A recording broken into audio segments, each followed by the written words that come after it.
pavarësinë dhe llogaridhënien e sistemit gjyqësor.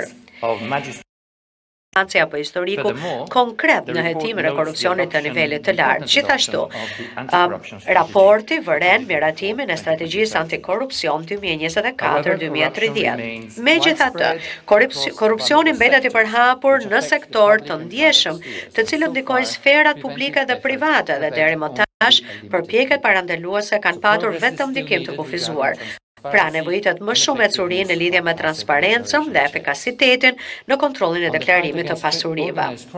Në luftën kundër krimit të organizuar, raporti vëren se Shqipëria është e përgatitur në formë të moderuar dhe se janë arritur përparime të mira falëritjes së kapaciteteve dhe efikasitetit të SPAK-ut për të goditur grupet e krimit të organizuar, duke përmirësuar hetimet financiare dhe duke sekuestruar pasuritë e lidhura me krimin. Shqipëria gjithashtu ka fuqizuar luftën kundër pastrimit të parave. Është krijuar tashmë një zyrë për rekuperimin e pasurive në policinë e shtetit, por do të donim të shihnim arritje dhe rezultate konkrete të kësaj zyre.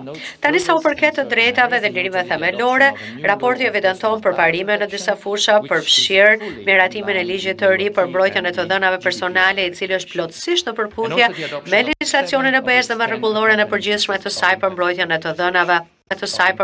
të dhënave personale, si edhe miratimin e 7 prej 10 akteve nënligjore. Miratimi e akteve nënligjore për të drejtat e pakicave, sidomos për vetë identifikimin dhe përdorimin e gjuhëve të pakicave, është gjithashtu një arritje shumë e rëndësishme.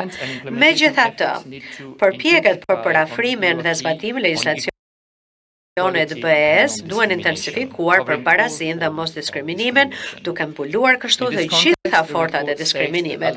Në këtë kontekst, raporti thekson nevojën që ligji I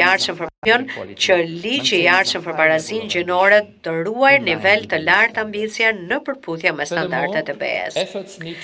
Duhet gjithashtu që të vijojnë përpjekjet për luftën kundër dhunës me bazë gjinore dhe për deinstitucionalizimin e fëmijëve në nevojë.